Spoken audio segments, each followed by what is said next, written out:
Day 4 of these short spooky stories as we continue from where we left off. I'll go back a little bit, you feel me, to create the suspense.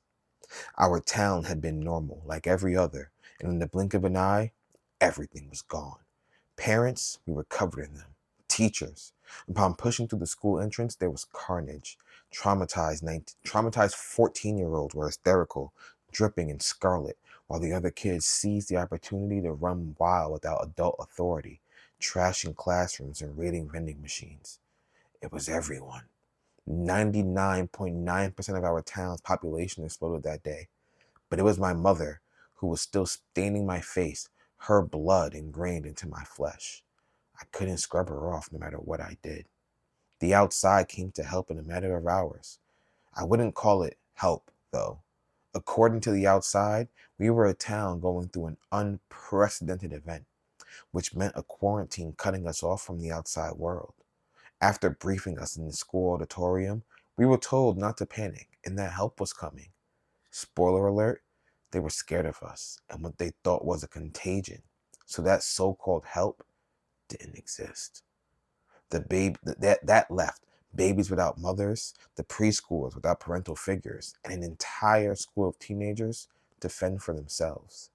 You would think a group of kids would know what to do in a town-wide apocalypse, right?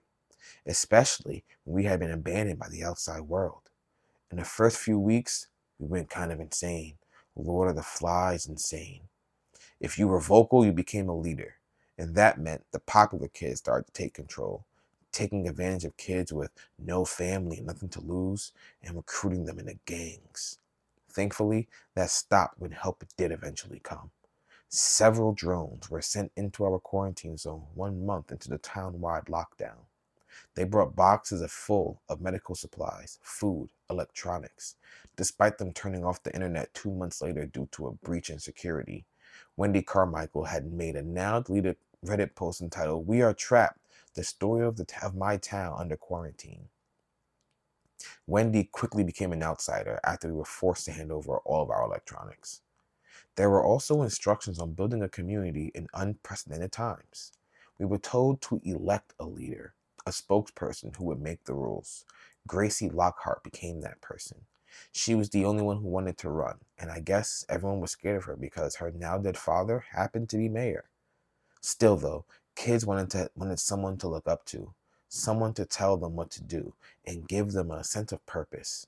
Rules were put in place, and everyone over the age of 13 were given a job, whether that was a cook at the university where meals were served or stuck in the preschool with the kids. In the first month, I was a delivery girl.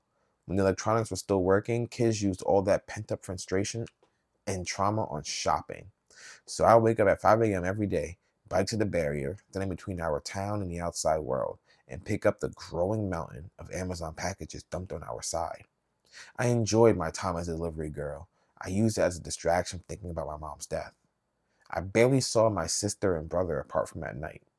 The three of us had taken up residence in a random house we found. Sarah liked the swimming pool, but we chose it because it was far away from our parents.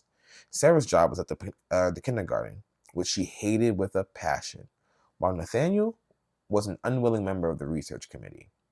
Not exactly a job that helped us, but Gracie and her carefully chosen counsel, who were literally just her friends, forced my brother and several others to scour the town and find out what has happened, or how this happened. Nathaniel said it was just an excuse for the popular kids to slack off.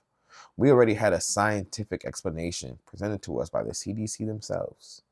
It was a contagion that worked like spontaneous human combustion and seemed to be leaving children alone. Gracie's group were obsessed with this huge conspiracy that went from aliens to a lab leak at the local university where they were convinced biological weapons were being made. Nathaniel had requested several times to be given another job, but one particular girl on the research committee had a crush on my brother. With her being so close to Gracie and the newly instated town council, she had a certain amount of authority and could abuse it any way she wanted. And fuck did she abuse it. Gradually, as it became progressively more obvious that the outside world had left us to rot and our community started to run out of the rations provided for us, the council began to take advantage of the power they had. We're gonna stop it right there. Yeah, you know, I always find it funny, yeah, that in like worlds of like apocalyptic nature, humans are just, it's like certain people just turn into dicks. Or I guess their dick-like nature is just amplified. But see you next time. Peace.